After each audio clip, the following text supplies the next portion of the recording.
Okay, good day. This is AP Calculus Summer Review. I am Mr. McCulley, and this is SR9, Simplifying Trig Expressions and Verifying Identities. So let's get right to it.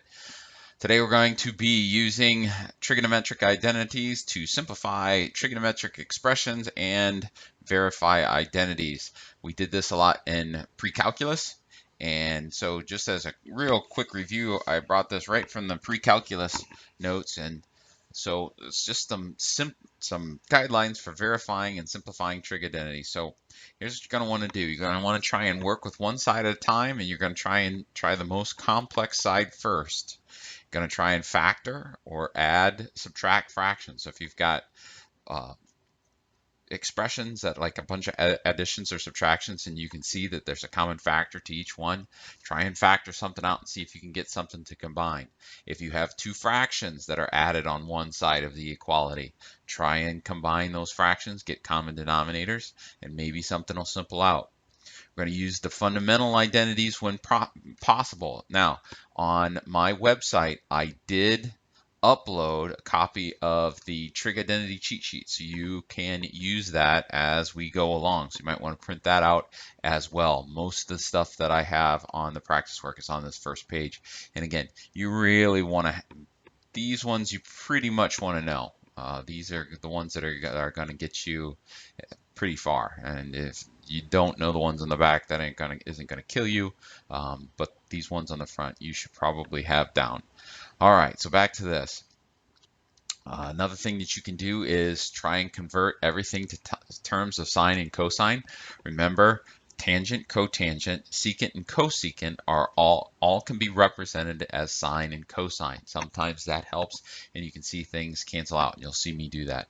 And then just try something. If you get to a dead end and you don't know what you're doing, maybe you can see a mistake that you made. Just don't give up. All right. So let's get right to it. Let's talk about simplifying. And so I've got two of them that we're going to do simplifications of, and these shouldn't be too bad, but look at what I have here. I've got two simple things, and again, I would like for you to know this page, but I'm going to refer back and forth to it just so that you guys can see what's going on and what I'm using. So in this first one here, I see secant x. Well, secant x, if you go to this, secant x is 1 over cosine x. And the other one that was there was cosine of pi over 2 minus x. And we can see that the sine of pi over 2 minus x is cosine, well, it's x, so cosine x. So, oops, so I had cosine. So cosine is sine. So when we look at this one, secant x is 1 over the cosine of x, and the cosine of pi over 2 minus x is the sine of x. Now when I multiply these two together, I get sine x over cosine x, and that thing, sine x over cosine x, is just tangent x. So tan x. And we're done with that one. All right, so the second one, simplifying, I've got sine squared x over secant squared x minus 1. Now, if you remember from pre-calculus, whenever you see those squareds and either plus or minus 1s, you're probably going to be into one of these Pythagorean identities. So when I see secant squared x, if I bring this 1 over to the other side, would have secant squared x minus 1. Well, that tells me that secant squared x minus 1 is tangent squared x. So I can change this expression here. So just rewriting, I can go sine squared x over tangent squared x. Now remember, tangent squared x, or tangent, is sine over cosine, so I have sine squared x all over, changing tangent now to sine squared x over cosine squared x. Now, this thing, I've got a fraction divided by a fraction, and sine x, or sine squared x, is just sine squared x over 1, and so I'm going to multiply by a reciprocal here. So I'm going to go sine squared, squared x all over 1, that's this expression right here, multiplied by the reciprocal of this bottom fraction, so I'll have cosine squared x over sine squared x. And notice I've got a sine squared x on the top, a sine squared x on the bottom. So those things cancel, leaving me with just cosine squared x as my simplest way to write that. All right, so let's move on and talk about some verifying of identities. And you can see that I have this expression right here, and I'm trying to change that thing over into just sine x. And obviously, this is the more complex side. You don't have to have a degree in mathematics to see that 3 terms is more complex than 1 term. So here's what I think or what I'm going to try and do first. So I'm going to change everything in terms of sine and cosine. So that will give me, on this side here, I'll have 1 over cosine x, that's secant x, minus cosine x. And that is all over, well, I will change that. So I'll have sine x over cosine x. Now again, you got to understand you're probably not going to, let's see, I don't want to recognize that. I don't know why. No, there it goes. All right, so back to this. So there are probably more than one way that you could do this, but I'm just trying something and seeing what happens here. So if we look at this expression here, what I could do is I could flip this and multiply. So why don't I do that? So I'm going to go 1 over cosine x minus cosine x. I'm going to take that numerator, and I'm going to, when you divide by a fraction, you multiply by the reciprocal. So I'm going to multiply by cosine x over sine x. Now, when I multiply this expression by cosine x over sine x, and I distribute to each of those two. So I distribute to the first one, the cosine x on the top and the cosine x on the bottom, those things are going to cancel out. So I'm going to have 1 over sine x, and then when I go cosine x over sine x times cosine x, I'm going to have minus cosine squared x all over sine x. All right, well, the good news here, still have an equals, still have an equals. The good news here is that I have a common denominator, so I can bring those two things together. Go 1 minus cosine squared x all over sine x. And hey, guess what? I have a 1 minus cosine x. I have a 1 minus 1 plus. Maybe that's a Pythagorean identity. I go back to here. If I bring this cosine squared x over the other side, I'll have sine squared x equals 1 minus cosine squared x. So I can replace this 1 minus cosine squared x with sine squared x all over. I still have my sine on the bottom, so sine x. And one of those two, I've got 2 sines on the top and 1 sine on the bottom, so one of them cancels out, and I'm left with just sine x. I might have been able to find an easier way to do that, but let's see what we can do. All right, moving on. Next one, I've got a fraction here and I've got an expression here. So let's see if we can get this into just CSCX. All right, so let's, well, secant x is 1 over cosine. So let's see what we got. Let's just start changing some stuff. Let's start by going 1 plus tangent x over sine of x, and then minus, we'll change this to 1 over cosine x. And let's see, if I want to combine my like terms here, I've got to multiply this thing. Let's move it over. Let's move this over here. And okay, so let's see.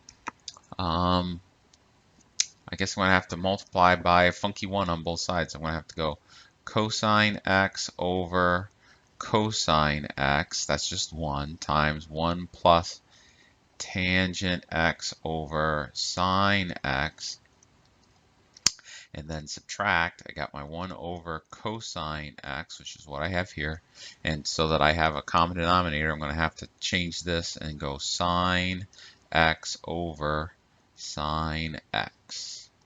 All right, so when I do that multiplication, let's see, distribute, so I'll have cosine x plus tangent x cosine x, and then it'll just be minus sine x all over sine x cosine x. And remember, we're trying to get this down to just CSCX. Okay.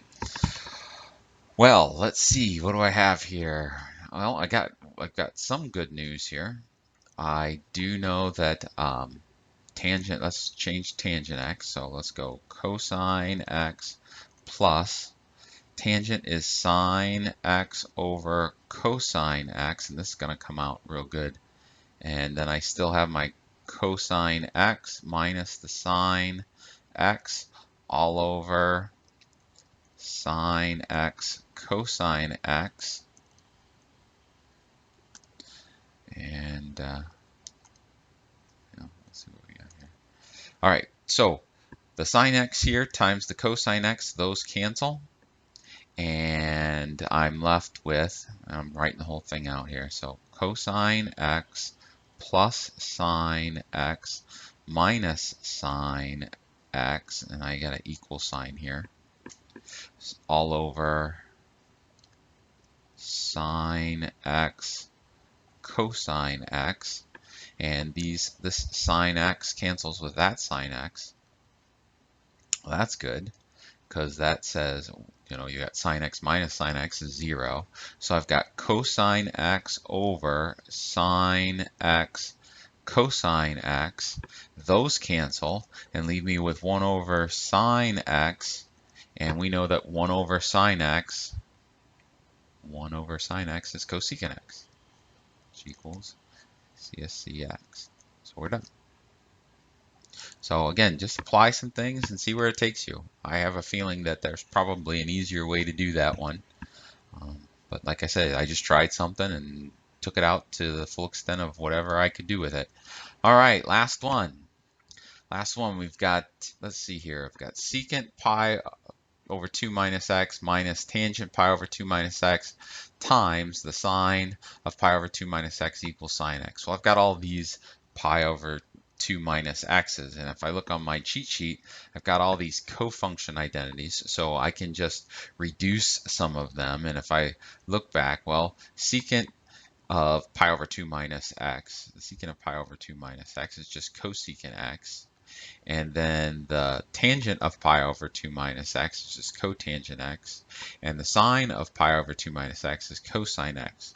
So trying to make sure I get those right is this first one is just I did that wrong. Sorry. CSCX minus tangent x.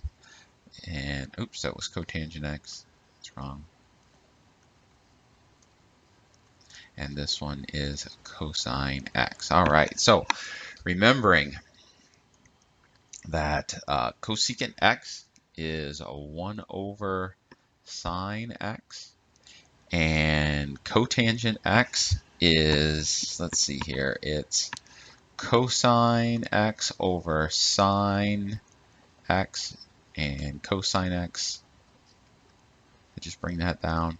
And so cosine x times cosine x, and you can think of it, we're multiplying fractions here, that's just over 1. So I multiply.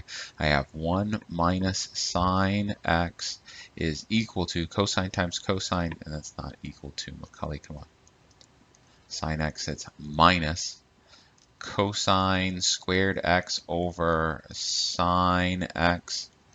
And again, we've got similar to one we already have done, I have the same denominator, so I have 1 minus cosine squared x all over sine x.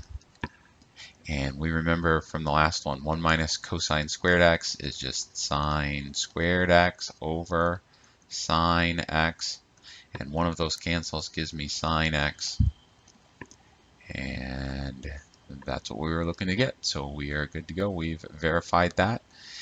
And like I said, folks, I can't give you a whole lot more than that. It's just you keep this cheat sheet near to you. And again, I want to try and get as many of these into your long-term memory as possible.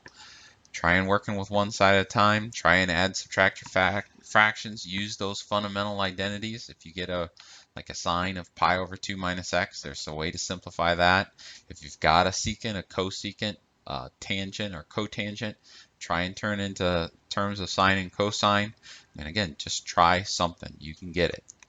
All right, that is the end. This was a short one, folks, only 15 minutes. The Star Wars fun fact of the day: George Lucas came up with the idea for the design of the Millennium Falcon, pictured right here. One day at lunch when he was having a cheeseburger with a little olive on a toothpick stuck to the side. So he had his cheeseburger, a little olive on a toothpick. That's where he got this cockpit on the side, this asymmetrical design for it.